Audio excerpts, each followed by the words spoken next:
حضرت علی رضی اللہ تعالیٰ عنہ آگے بڑھتے ہیں. جسمانی اعتبار سے تو حضرت علی سے کئی زیادہ بڑا نظر آ رہا ہے.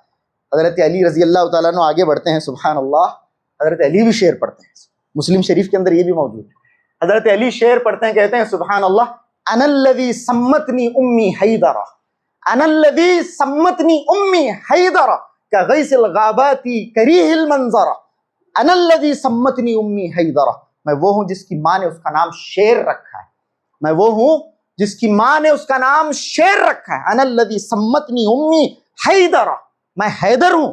میری حیدر شیر کے اسد کے ناموں میں سے مختلف اس کے نام ہیں, ان میں سے ایک حیدر شیر کو کہا جاتا ہے. انا الذی سمتنی امی حیدرہ کا لیس الغابات کریہ المنظرہ, میں جنگل کا شیر ہوں, کریہ المنظرہ, دیکھنے میں بہت خوفناک ہوں, بہت خوفناک ہوں. یہ حضرت علی رضی اللہ تعالیٰ عنہ نے فرمایا.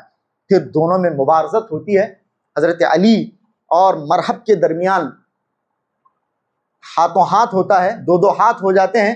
حضرت علی رضی اللہ تعالیٰ عنہ کے بارے میں بہت زیادہ کتابوں کے اندر بہت ایگزیجریشن یہ وہ بہت کچھ لکھا گیا ہے. ہم سیدھا بخاری اور مسلم کی روایت کو سٹک کرتے ہیں. بہت زیادہ دو دو چار چار صفحے لوگوں نے لکھے ہیں, بہت زیادہ لکھا گیا, ایسا ہوا پھر ویسا ہوا پھر ایسا ہوا پھر کون بولے بھائی کہاں ہے؟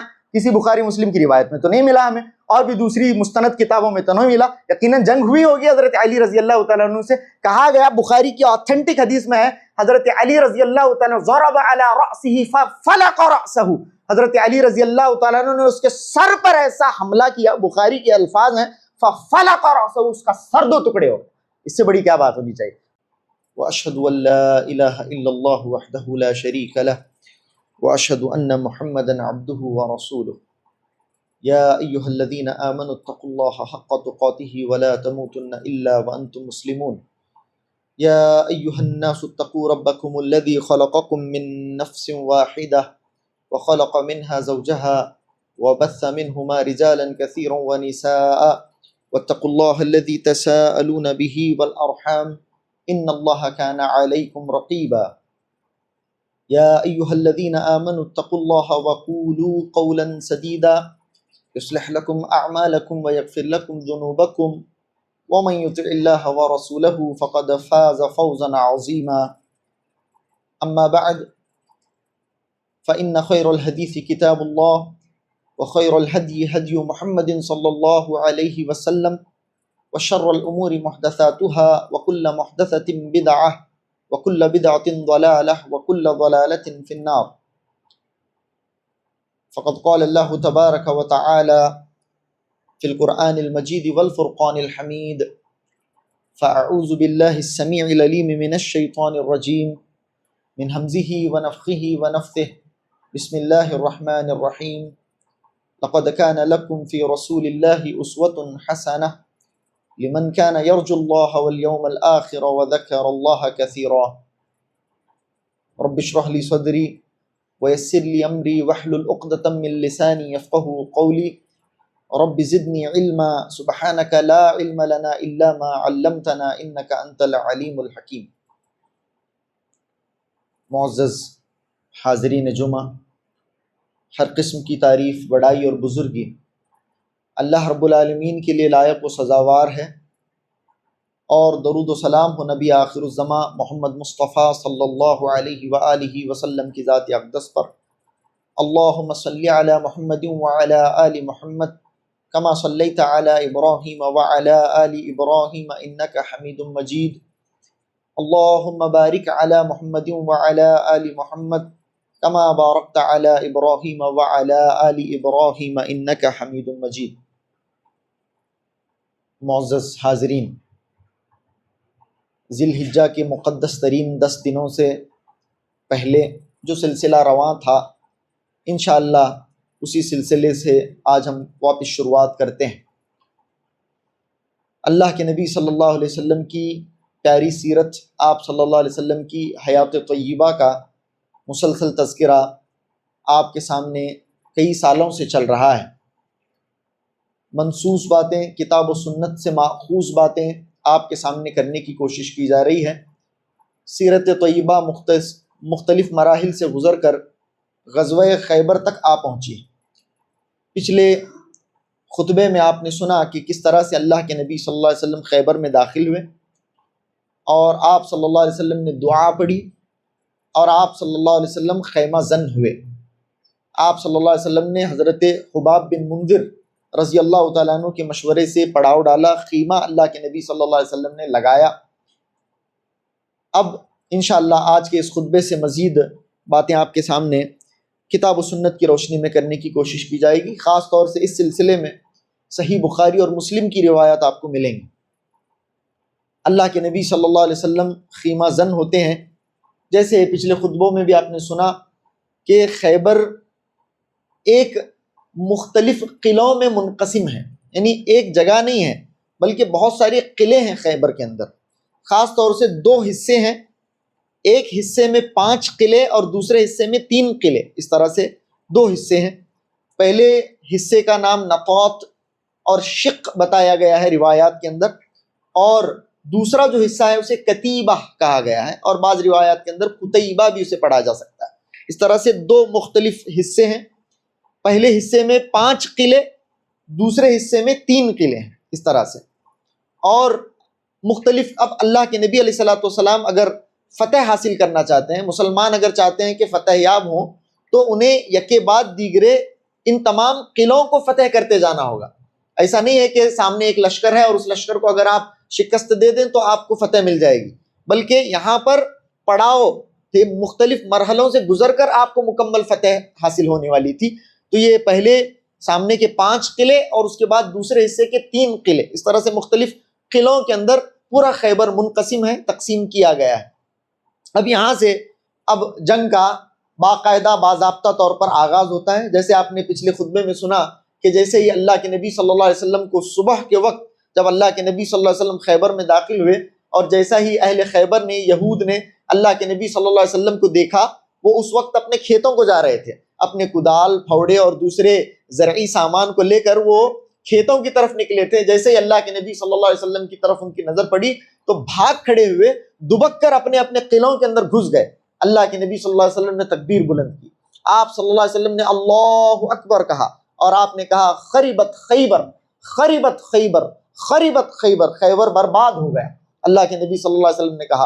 اور آپ صلی اللہ علیہ وسلم نے فرمایا انا اذا نزلنا بساحت قوم فساء صباح المنذرین، جب ہم کسی قوم کے آنگن میں آ دھمکتے ہیں تو لوگوں کی صبح ہمیں دیکھ کر خراب ہو جاتی ہے۔ اللہ کے نبی صلی اللہ علیہ وسلم نے کہا کہ یہ لوگ جو صبح اپنے کھیتوں کو نکل رہے تھے، ہمیں کیا ان لوگوں نے دیکھ لیا کہ ان کی تو صبح خراب ہو گئی۔ آپ صلی اللہ علیہ وسلم نے کہا، پھر آپ نے پڑاؤ ڈالا۔ اب یہاں سے باضابطہ طور پر جنگ کا آغاز ہوتا ہے۔ آپ دیکھیں سب سے جو مین، جو ان کا فرنٹل ڈیفنس سسٹم ہے، مین ڈیفنس، ان کا قلعہ تھا، اس کا نام تھا قلعہ ناعم۔ قلعہ ناعم ایک بہت بڑا قلعہ، اور گویا کہ یہ یہود کے لیے بالکل سامنے کا ڈیفنس تھا۔ یعنی اگر گویا کہ یہ قلعہ اگر گر گیا، یہ قلعہ اگر ڈھا دیا گیا، یا پھر اس قلعے پر اگر مسلمان قابض ہوتے ہیں، اس قلعے پر اگر مسلمانوں کا قبضہ ہوتا ہے، تو گویا کہ مسلمانوں کے لیے آدھی جنگ یہیں پر حاصل ہو گئی، آدھی جنگ پر یہیں پر مسلمان فتح یاب ہو گئے۔ اس کے بعد بہت سارے دوسرے قلعے ہیں، لیکن جو اصل قلعہ ہے، جو سامنے کا سب سے بڑا ڈیفنس ہے ان کا مین قلعہ، جسے قلعہ ناعم کہا جاتا ہے، بہت بڑا قلعہ، بہت مضبوط قلعہ، یہ قلعہ مسلمانوں کے لیے بہت مشکل ہو رہا تھا اسے فتح کرنا۔ اس کی 2 وجوہات۔ پہلی وجہ اس کی تھی کہ یہ قلعہ بہت عظیم تھا، بہت بلند تھا، بہت مضبوط تھا، مسلمانوں کے لیے اس کی دیواروں کو بھید پانا بہت مشکل ہو رہا تھا، بہت مشکل ہو رہا تھا، پہلی چیز یہ۔ دوسری چیز، اس قلعے کے اندر بہت سارے جنگجو تھے، بہت سارے جنگجو، بالخصوص ان تمام جنگجوؤں کا سردار مرحب تھا، اس کے اندر اس کا نام تھا مرحب، اس کا نام، تمام جنگجوؤں کا سردار، اور بہت بڑا جنگجو، اور جنگ کے لیے وار سٹریٹجیز کا ماہر تھا، اور جسمانی ڈیل ڈول کے اعتبار سے، جسمانی توانائی اور طاقت کے اعتبار سے 1000 لوگوں کے برابر سمجھا جاتا تھا۔ جی ہاں، یہ ساری صحیح روایات کی باتیں بتا رہا ہوں، کوئی قصہ کہانی نہیں۔ 1000 لوگوں کے برابر سمجھا جانے والا شخص، پہلے تو قلعہ اتنا بڑا ہے، اتنا مضبوط ہے، جس کی دیواروں کو بھید پانا مشکل، اس کے اندر اتنا بڑا کمانڈر ان چیف جو اپنے آپ میں 1000 لوگوں کے برابر سمجھا جاتا تھا، اس کا نام تھا مرحب، اور بہت آزمایا ہوا جنگجو تھا، بہت مضبوط طاقت والا تھا، اور ذہنی اعتبار سے بھی وار اسٹریٹجیز کا ماہر تھا. ایسا تھا. مسلمان کوشش کر رہے تھے بارہا، لیکن مسلمانوں کے لیے بہت مشکل ہو رہا تھا کہ اس کی دیواروں کو بھید پائیں یا پھر قلعہ ناعم کو فتح کریں. اور جیسے میں نے آپ کے سامنے بتایا کہ مسلمان اگر قلعہ ناعم کو فتح کرتے ہیں تو ریسٹ ایشورڈ تھا مسلمانوں کے لیے، باقی کا سارا آگے کے مراحل تو مسلمانوں کے لیے ویسے بھی آسان ہونے والے تھے، کیونکہ یہ مین سب سے اہم اور بالکل سامنے کا ڈیفنس تھا، اور اس پر بھی انہوں نے best main on the job رکھا تھا، وہ تھا مرحب. سردار بھی تھا، پہلوان بھی تھا، اور خود فیصلہ لینے کا طاقت بھی رکھتا تھا، اتنا بڑا جنگجو. تو مسلمانوں کی کوشش بارہا وہاں پر ناکام ہو رہی تھی. اب صحیح بخاری کی حدیث ہے، بارہا مسلمان کوشش کرتے رہتے تھے. مسلم صحیح بخاری متفق علیہ روایت اس سلسلے میں اللہ کے نبی صلی اللہ علیہ وسلم نے فرمایا بارہا کوشش کے بعد، غدن کل، آپ صلی اللہ علیہ وسلم نے فرمایا. سبحان اللہ، کتنی بڑی فضیلتیں ہوتی ہیں بعض صحابہ کی. بعض باتیں جب ہم پڑھتے ہیں صحابہ کی، گویا کہ محبت ہمارے سینوں میں ٹھاٹی مارنا شروع کر دیتی ہے. اور یہ تو زبان رسالت ہے، زبان رسالت میں آپ صلی اللہ علیہ وسلم، اور آپ صلی اللہ علیہ وسلم وما ينطق عن الهوى ان هو الا وحی یوحى، آپ صلی اللہ علیہ وسلم اپنے دل سے، اپنے خواہش نفس سے کچھ نہیں بولتے ہیں. آپ صلی اللہ علیہ وسلم تو وحی کی روشنی میں بات کرتے ہیں.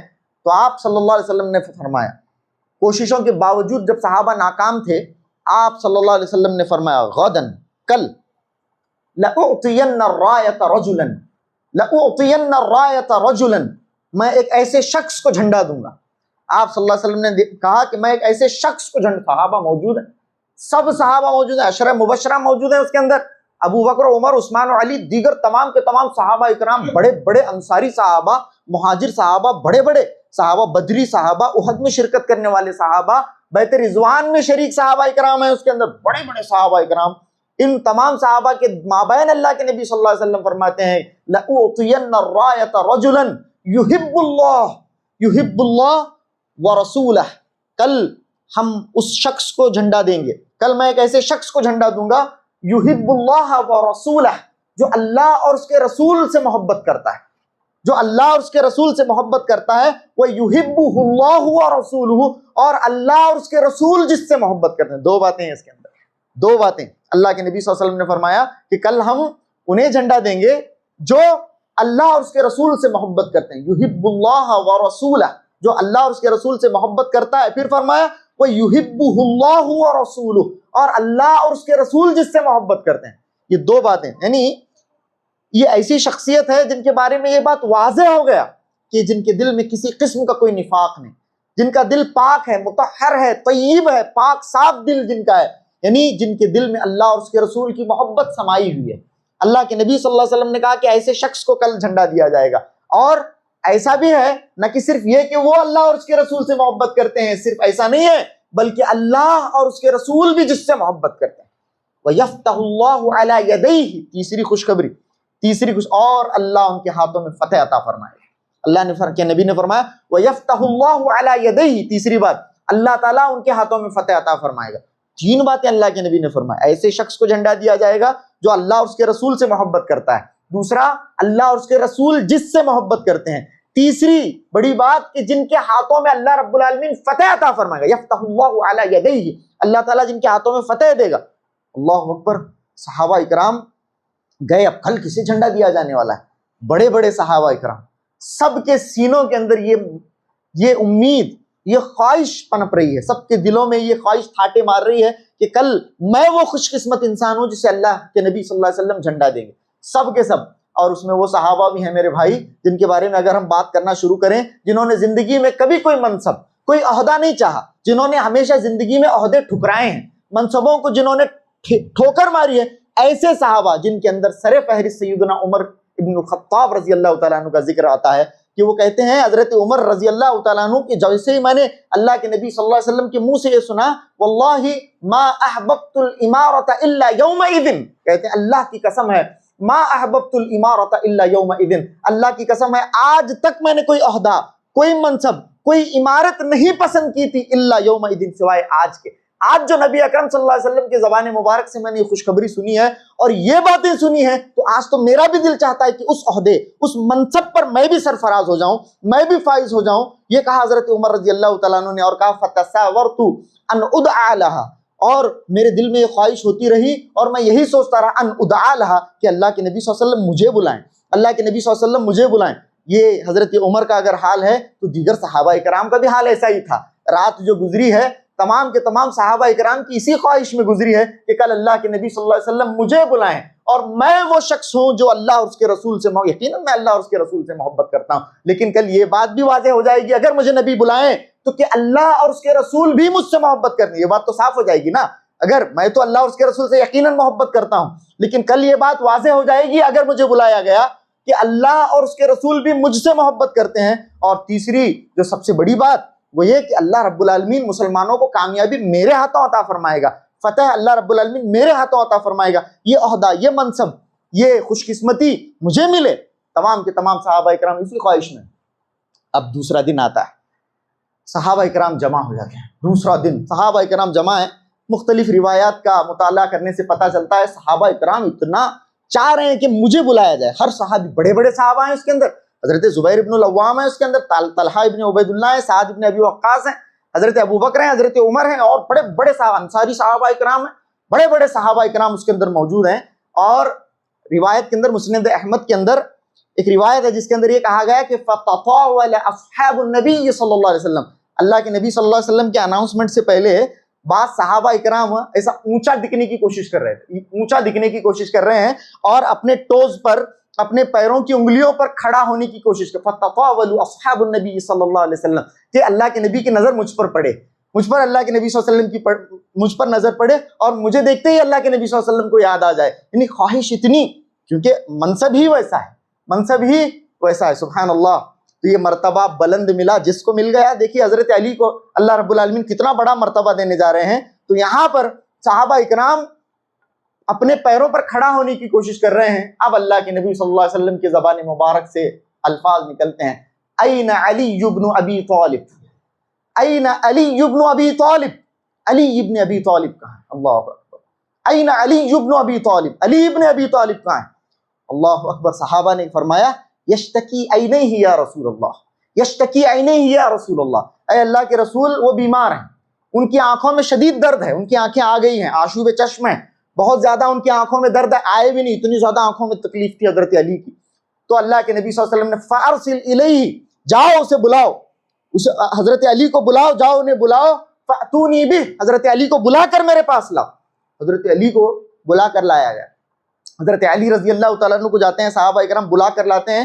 اتنا احادیث کے اندر ذکر ہے مختلف روایتوں کے اندر کہ حضرت علی کو پکڑ کے لایا گیا، اتنی آنکھوں میں شدید تکلیف تھی کہ آنکھوں میں اتنی تکلیف کہ حضرت علی سیدھے سے دیکھ بھی نہیں پا رہے تھے، حضرت علی کو پکڑ کے لایا گیا، سبحان اللہ، اللہ کے نبی صلی اللہ علیہ وسلم کے سامنے پیش کیا گیا۔ فَبَصَقَ فِي عَيْنَيْهِ، اللہ کے نبی صلی اللہ علیہ وسلم نے حضرت علی کی آنکھوں میں تھوکا، گویا کہ اپنے ہاتھ سے اللہ کے نبی صلی اللہ علیہ وسلم نے تھوک، اپنا لعاب دہن، اللہ کے نبی نے لعاب مبارک۔ دیکھیے ہمارے نبی کی شان، آپ صلی اللہ علیہ وسلم کی ذات مبارک ہے، آپ صلی اللہ علیہ وسلم سر سے پیر مبارک ہیں صلی اللہ علیہ وسلم، آپ کی ذات مبارکہ ذات ہے آپ صلی اللہ علیہ وسلم۔ اسی لیے صحابہ اکرام اللہ کے نبی صلی اللہ علیہ وسلم سے تبرک حاصل کیا کرتے تھے۔ جی ہم تبرک کے قائل ہیں، تبرک کے قائل نہیں۔ جی تبرک کے طرح خبروں کا تبرک، خانقاہوں کا تبرک، مزاروں کا تبرک، یہاں کا تبرک، وہاں کا تبرک، ایسے گندے اور پلید لوگوں کا تبرک جن کو نفاست اور پاکیزگی کے آداب معلوم، ان کا تبرک نہ کو ہم نہ، وہ غلاظت ہے، وہ غلاظت بدعقیدہ لوگوں کو مبارک ہو، ایسی تبرک نہیں چاہیے ہم۔ تبرک کے ہم قائل ہیں، سبحان اللہ، وہ تبرک جو قرآن و سنت سے ثابت ہے، جو قرآن سے ثابت ہو ایسا تبرک، جو حدیث سے ثابت ہو ایسا تبرک۔ یقیناً قرآن مجید بابرکت ہے، یقیناً اللہ کے نبی صلی اللہ علیہ وسلم کی ذات مبارکہ بابرکت ہے، یقیناً مکہ شہر بابرکت ہے، یہ تمام چیزیں تبرک والی ہیں، اس سے ہم برکت حاصل کرتے ہیں۔ یقیناً ماء زمزم بابرکت ہے، اور دوسری یہ ساری چیزیں جن سے ثابت ہو تبرک لینا، یقیناً ہم اس تبرک کے قائل ہیں۔ ہم کرامات کے بھی قائل ہیں، یقیناً اولیاء اللہ کے، اولیاء الرحمن کی کرامات کے ہم قائل ہیں، اولیاء الشیطان کے کرامات کے ہم قائل نہیں ہیں۔ تو یہاں پر تبرک لیا گیا۔ اللہ کے نبی صلی اللہ علیہ وسلم دیکھیے، آپ کا لعاب دہن، آپ صلی اللہ علیہ وسلم کا تھوک، آپ صلی اللہ علیہ وسلم کا لعاب دہن آپ نے حضرت علی رضی اللہ تعالیٰ عنہ کے آنکھوں میں لگایا تو آنکھیں ٹھیک ہو گئی۔